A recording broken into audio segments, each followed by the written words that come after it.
ਸਾਰਾ ਤੁਹਾਡਾ ਮਾਸ ਲੱਥ ਗਿਆ ਮੂੰਹ ਦੇ ਉੱਤੇ ਸਾਰੇ। ਐਸਾ ਗੁਜ਼ਰ ਬਸਰ ਚੱਲਦਾ ਹੈ। ਬਹੁਤ ਹਾਲਾਤ ਸੱਜ ਮਾਰੇ ਗੁਜ਼ਰ ਰਹੇ ਨੇ, ਬਾਚੋ ਮਾਰੇ ਆਪ ਮੁਸਕੀਨਾ ਬੰਦਿਆਂ ਦੇ ਸਾਹਮਣੇ ਕਿਰਾਏ ਤੇ ਸੱਜ ਲੈਣੇ 6000 ਰੁਪਇਆ ਕਿਰਾਇਆ ਦੇ ਦੇਖੋ ਸੌਣ ਵਾਸਤੇ ਮੰਜੀ ਕੋਈ ਨਹੀਂ ਥੱਲੇ ਭੁੰਜੇ ਪਰਾਲੀ ਪਾਈ ਹੈ ਪਰਾਲੀ ਦੀ ਸਾਈ ਦਾ ਮੰਜੀ ਅੱਲਾਹ ਦੀ ਜ਼ਾਤ ਨੇ ਤੁਹਾਡੀ ਮੰਜੀ ਦਾ ਜ਼ੁਮਾ ਲਿਆ ਇਨਸ਼ਾਅੱਲਾ।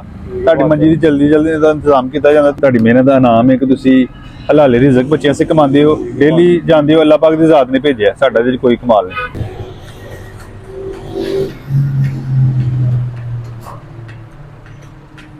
अस्सलाम वालेकुम जी भाई, क्या हाल जी? सेहत भी ठीक है? 2 मिनट ਤੁਹਾਡੇ ਮਿਲ ਸਕਦੇ ਨੇ? ਹਾਂਜੀ ਸਰ ਮੇਰੇ इधर आइए साइड। कितने जा रहे हो उधर? ਮੈਂ ਭਾਈ ਸਿਲੰਡਰ ਵਾਲੀ ਦੁਕਾਨ ਤੇ ਮੁਲਾਜ਼ਮਾਂ ਦੇ ਸਾਹਮਣੇ ਜਾ ਰਿਹਾ ਸਿਲੰਡਰ ਲਵਾਉਣ ਭਾਜੀ ਉੱਤੇ। अच्छा उस सिलेंडर ਦੀ ਦੁਕਾਨ ਤੇ ਕੰਮ ਕਰਦੇ? ਹਾਂਜੀ ਹਾਂਜੀ ਭਾਜੀ। ਹੋਰ ਸਿਹਤ ਵੀ ਠੀਕ ਤੁਹਾਡੀ ਮਾਸ਼ਾਅੱਲਾ। ਤੇ ਕੀ ਹੈ ਮੂੰਹ ਤੇ ਕੀ ਮਸਲਾ ਬਣਿਆ ਗਰਮੀ ਦੇ ਨਾਲ? ਹਾਂਜੀ ਇਹ ਬਾਅਦ ਗਰਮੀ ਦੇ ਵਜ੍ਹਾ ਧੁੱਪ ਸੁੱਪ ਨਾਲ ਬਾਹਰ ਬੱਚਿਆਂ ਬੁੱਝਾਂ ਜੇ ਕੋਈ ਬਾਲਣ ਬੋਲਣ ਲੈਣ ਚਾਹੀਦਾ, ਕੋਈ ਪੱਠੇ ਪੁੱਠੇ ਤੇ ਬਾਹਰ ਧੁੱਪ ਨਾਲ ਧੁੱਪ ਗਰਮੀ ਹੁੰਦੀ ਹੈ, ਸਾਰਾ ਤੁਹਾਡਾ ਮਾਸ ਲੱਥ ਗਿਆ ਮੂੰਹ ਦੇ ਉੱਤੇ ਸਾਰੇ। ਹਾਂਜੀ ਹਾਂਜੀ ਸਾਹਿਬ। ਤੇ ਕਿੰਨੇ ਬੱਚੇ ਨੇ ਮਾਸ਼ਾਅੱਲਾ? 2 ਬੱਚੇ ਨੇ ਸਾਡੇ, 2 ਕੁੜੀਆਂ ਨੇ ਤੇ 2 ਮੁੰਡੇ ਨੇ ਬਸ। ਮਾਸ਼ਾਅੱਲਾ 2 ਬੇਟੀਆਂ ਨੇ 2 ਬੇਟੇ ਨੇ। ਚਲੋ ਜੀ ਅੱਲਾਹ ਉਹਨਾਂ ਨੂੰ ਸਿਹਤ ਤੰਦਰੁਸਤੀ ਦੇ, ਤੁਹਾਡੇ ਤੇ ਵੀ ਕਰਮ ਕਰੇ। ਤੇ ਕਿਹਦਾ ਗੁਜ਼ਰ ਬਸਰ ਚੱਲਦਾ ਹੈ? ਬਹੁਤ ਹਾਲਾਤ ਸੱਜ ਮਾਰੇ ਗੁਜ਼ਰ ਰਹੇ ਨੇ, ਬਾਚੋ ਮਾਰੇ ਆਪ ਮੁਸਕੀਨਾ ਬੰਦਿਆਂ ਦੇ ਸਾਡੀ ਦੇਖੋ ਨਿਜ਼ਾਮ ਚੱਲਦਾ ਘਰ ਦਾ? ਬਹੁਤ ਔਖਾ ਨਿਜ਼ਾਮ ਸਾਡੇ ਹੁਣ ਬਿਲਕੁਲ ਚੱਲ ਰਿਹਾ। ਸੈਲਰੀ ਕਿੰਨੀ ਉੱਥੇ ਮਿਲਦੀ?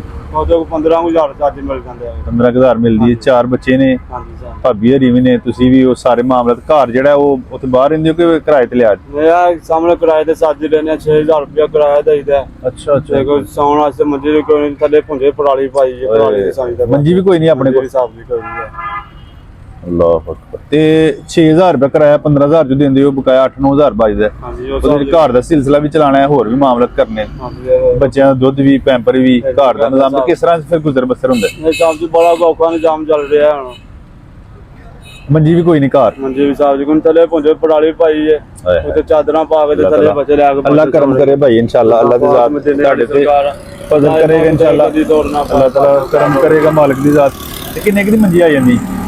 ਸਾਹਿਬ ਜੀ 5-6000 ਦੀ ਚਾਹ ਚਾਹੀਦਾ ਇੱਕ ਮੰਜੀ ਹੋਵੇ। ਅੱਲਾਹ ਦੀ ਜ਼ਾਤ ਨੇ ਤੁਹਾਡੀ ਮੰਜੀ ਦਾ ਜ਼ੁਮਾ ਲਿਆ ਇਨਸ਼ਾਅੱਲਾ। ਤੁਹਾਡੀ ਮੰਜੀ ਦੀ ਜਲਦੀ ਦਾ ਇੰਤਜ਼ਾਮ ਕੀਤਾ ਜਾਂਦਾ। ਤੁਸੀਂ ਪਤਾ ਕਰੋ ਹਾਂ ਕਿੰਨੇ ਦੀ ਮੰਜੀ, ਅੱਛੀ ਮੰਜੀ ਜਿਹੜੀ ਹੈ ਨਾ ਕਿੰਨੇ ਤੱਕ ਹੁੰਦੀ, ਤੁਸੀਂ ਮੈਨੂੰ ਦੱਸਣਾ ਜ਼ਰੂਰ ਇਨਸ਼ਾਅੱਲਾ। ਮਾਲਿਕ ਦੀ ਜ਼ਾਤ ਤੁਹਾਡਾ ਮੰਜੀ ਦਾ ਵੀ ਬੰਦੋਬਸਤ ਕਰੇਗਾ।